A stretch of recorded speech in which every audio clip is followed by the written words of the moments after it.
Well, good morning, friends. Thank you for the opportunity to be here with you today in sunny Queensland at this important forum on global competitiveness. Throughout my presentation this morning, I will be looking at some notes, so apologies in advance. I'd also like to acknowledge my fellow EDA board member, Angela Quain, and of course, our members from the State Practitioner Network, Tracy Scott Remington, Alice Langford, Shamus Megami, Michael Campbell, Margaret Blade, and of course you for coming this morning. What I'd like to do this morning is talk about two things. Firstly, giving you an overview of the role of economic development in Australia, and then secondly, talking a little bit about global competitiveness, and particularly a recent report from the World Economic Forum.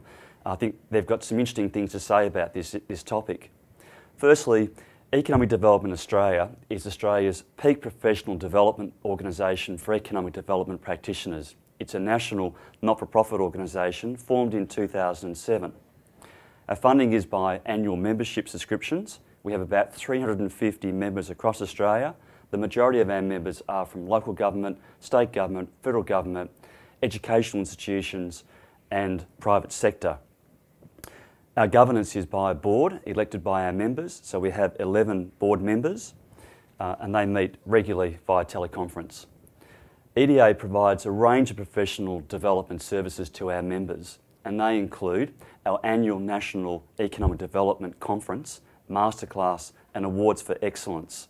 As you know, or may know, this year's conference theme is Australia 2040, Your Role. And the conference will take a close look at how regional Australia will transform over the next 25 years and the rise and impact of Australian megacities and what's going to drive an impact on our local and regional economies. The conference is going to be held in Darwin from the 28th to the 31st of October, and I would strongly encourage you to attend if you can. We'll also produce a Economic Development Australia National Quarterly Journal. That journal is another great opportunity for our members to do a few things. One, to communicate to each other, to share our good practice, to build skills, to learn from our mistakes, and also it adds professional development points to our member accreditation program. We're also keen to receive interesting and diverse articles. I know all of you in the audience today have got fabulous stories to tell, so I'd encourage you, please make the effort. We don't want theses, we just simply want a few hundred words with a couple of photographs that might sort of illustrate what you've been doing. EDA has established a series of state practitioner networks right across the country. And this is a critical part of our service delivery to our members. The SPNs are formed by volunteer EDA members. They provide a whole host of things locally or regionally, including seminars, conferences, workshops, webinars, networking events, even boot camps for economic development in partnerships with other providers. Over the past 3 years, we've been providing a program called Regional Remote Area Training Program, and I know that a number of you in the audience today have been involved in that program. Essentially what that program is about is taking a number of economic development practitioners pro bono over the course of a weekend to go and work within a small or remote community somewhere across Australia. Often these communities are communities that don't have a lot of resources, are cash strapped, but are in desperate need for strategic planning or strategic thinking. So with our practitioners, we go along, we work with a community over a course of 1 or 2 or 3 days. What's important about this is that we don't do it to people, we actually work with local communities.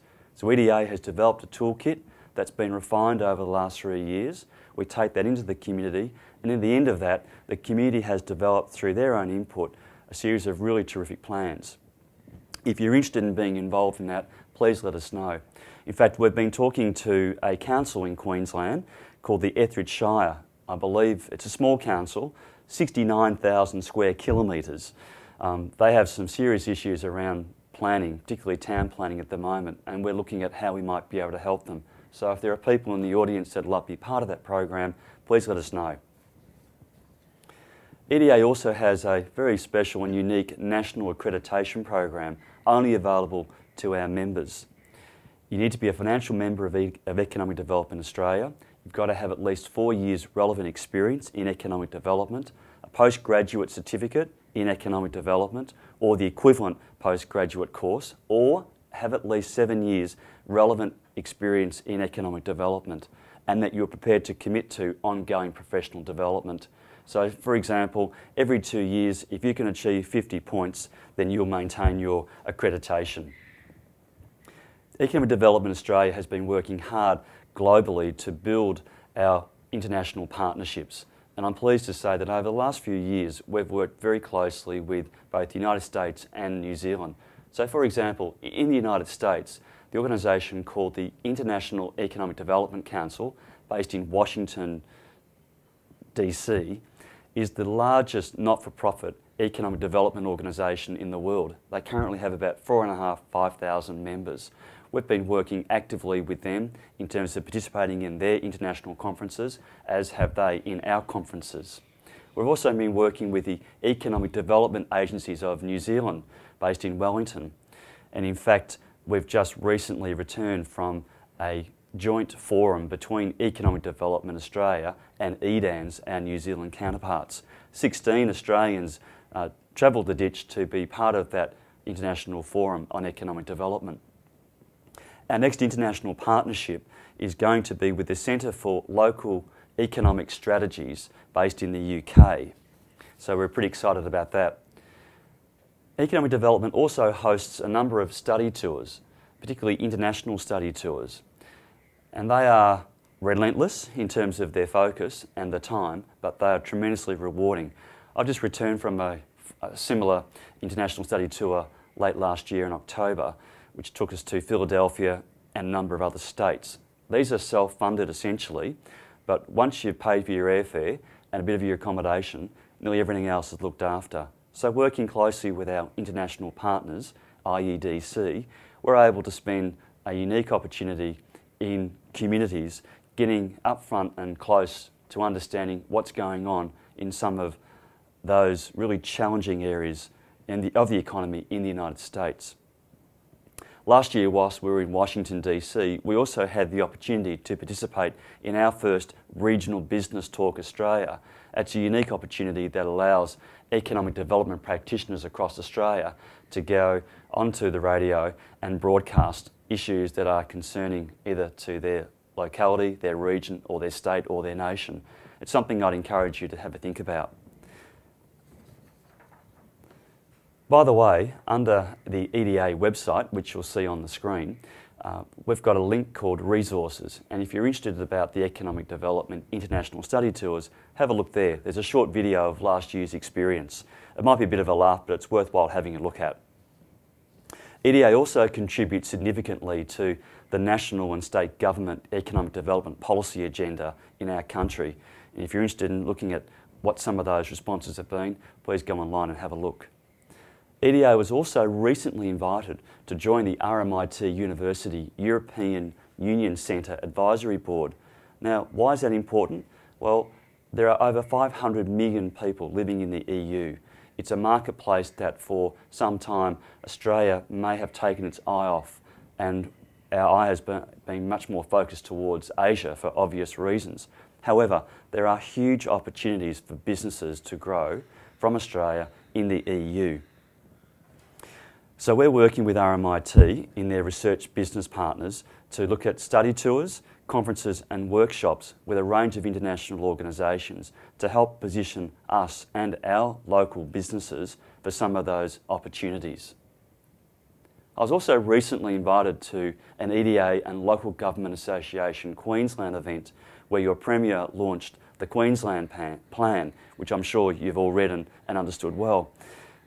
We've also signed an MOU promoting economic development programs for practitioners and elected local government representatives in Queensland. We're also involved in a project to run a Regional Development Australia Perth initiative that is looking at how their strategy to develop infrastructure for Perth CBD and surrounding suburbs is going to work. So that's a really exciting part of what we're doing. We in Victoria have also just recently conducted a conference around manufacturing and its significant transition. It was a brilliant conference, and there's a number of materials from that conference on the EDA website which I'll encourage you to have a look at. Now back to substantive issues today about global competitiveness.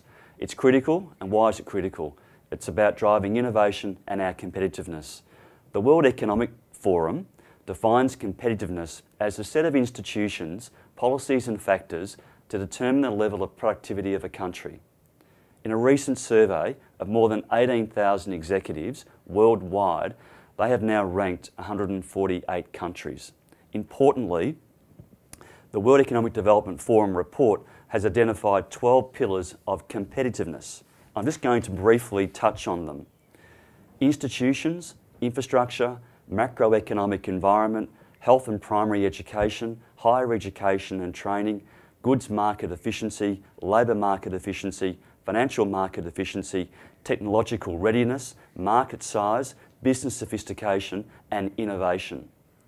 If you haven't already, I'd strongly encourage you to seek this report. It's available free on the internet. It's called the Global Competitiveness Index 2013-2014. It makes some interesting and compelling statements.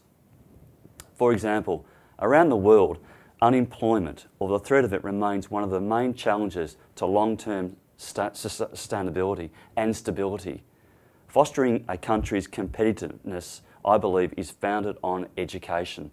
There's a perception that many countries could do better to respond to the needs of the labour market, to help economies avoid skills gaps, and to ensure that adequate trained human capital is available to support business activity, as well as to develop innovative capability and entrepreneurship. Reform and the right set of investments to enhance competitiveness will be crucial for the economic transformations that can lead to sustained higher economic growth over the long term. It's imperative that the competitiveness features high on our local economic reform agenda in our country. We need to be very mindful to overcome the obstacles to improved competitiveness. I know that many of the presenters and speakers today are going to touch on several of these particular important matters. On behalf of Economic Development Australia, I'm delighted that we've been able to be part of this conference with Regional Development Australia, Brisbane, and look forward to hearing about the success of today's forum. Thank you for listening and good luck.